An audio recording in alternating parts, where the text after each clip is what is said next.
Karena di Indonesia ini 57% produksi listrik itu berasal dari batu bara.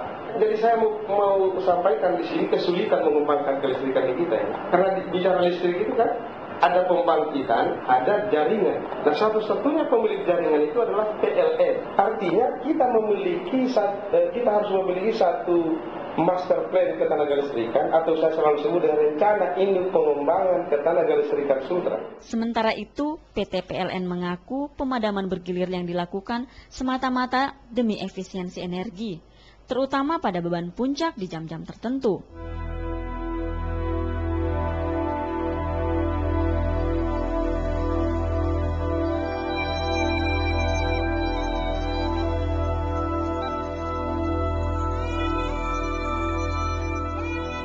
Sobat Alam, dengan sekelumit persoalan ini berarti energi yang selama ini digunakan sebagai sumber listrik sudah dalam keadaan kritis. Pembangkit listrik tenaga diesel atau PLTD yang berbahan bakar BBM takkan mampu mensuplai kebutuhan listrik di Sultra. Namun, kita masih punya berbagai sumber energi alternatif sebagai jalan keluar masalah kelistrikan di daerah ini, seperti energi air, arus sungai, atau gelombang laut. Bahkan Hado Hasina kembali menyarankan kedepannya ketenaga listrikan di daerah ini harus menggunakan energi terbarukan, mengganti sumber energi yang sudah digunakan sebelumnya. Saya pribadi ya, sebagai pejabat, ingin mengatakan bahwa dorong teman-teman pemerintah daerah ini melakukan visibility study terhadap pembangkit listrik tenaga angin di Wakatobi sana, tenaga angin.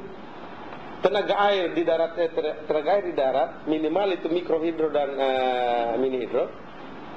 Sekalipun 25 miliar, apa sih artinya 25 miliar untuk kita mendapatkan 2-3 mega, tapi itu sudah menyelesaikan persoalan.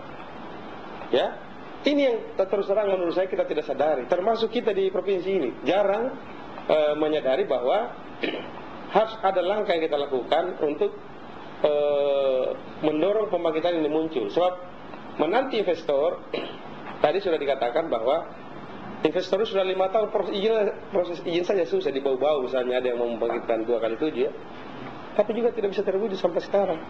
PT PLN sendiri berencana akan membangun pembangkit listrik tenaga uap PLTU di Desa Niitanasa, Kecamatan Soropia, Kabupaten Konawe, dan menyewa mesin berbahan bakar MFO, yakni bahan bakar yang biasa digunakan kapal laut, karena harganya lebih murah dari BBM. Tentang masalah komitmen kami, yang jelas transmisi dan gardu induk akan kami bangun tahun ini juga. Kemudian PLTU yang dibangun PLN 2x10 itu rencananya kami bangun dalam tahun ini juga. Hanya di Tinasa daerah Soropia sana. Kembali lagi dalam membangun sesuatu kan tidak seperti simsalabim gitu ya, butuh proses untuk membangun, dan proses itu minimal 33 bulan untuk bisa kita nikmati itu, dan untuk proses pembangunan transmisi minimal 2,5 tahun untuk kita bisa menikmati transmisi tadi gitu. Untuk memperbaiki kota Kendari dan sekitarnya itu sudah, ya kalau saya sih bicara bahwa kita sudah di atas rel ini menuju kepada titik penyelesaian atau titik yang kita tuju gitu.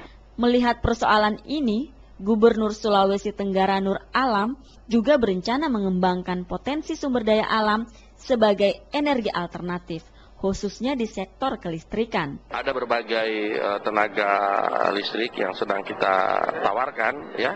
Jadi sekarang ini memang kita masih tertumpu pada tenaga diesel. Juga kita ketahui potensi tenaga air kita masih besar dengan potensi kali kita sebagaimana yang sudah saya paparkan tadi. Ya, juga tidak menutup kemungkinan tenaga matahari ya. Bahkan juga mungkin batu bara dan lain sebagainya. Dan sekarang tinggal yang mana yang kira-kira memungkinkan lebih cepat dilakukan kegiatan investasi untuk listrik.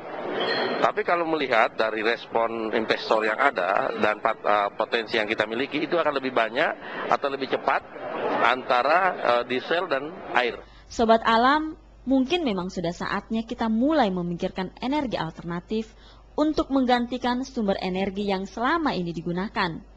Kita pun Sobat Alam dapat berpartisipasi untuk mengatasi masalah krisis listrik dengan memulai gerakan hemat energi dan turut menjaga kelestarian lingkungan dan alam. Cobalah lakukan hal ini, baik di rumah, di kantor, maupun di sekolah. Pertama, matikan lampu dan peralatan elektronik bila tidak dipakai. Jangan meninggalkannya dalam keadaan standby karena masih mengkonsumsi listrik.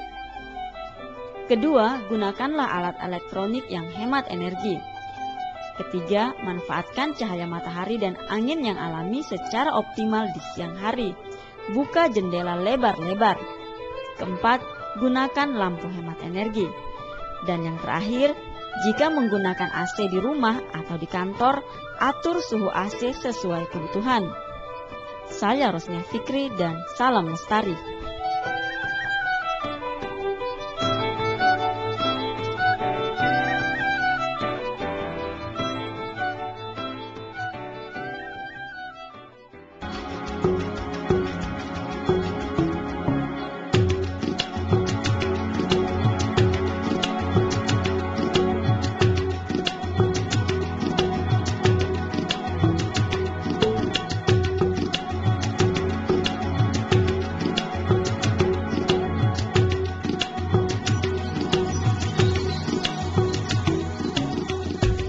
Sahabat alam, demikian edisi kali ini.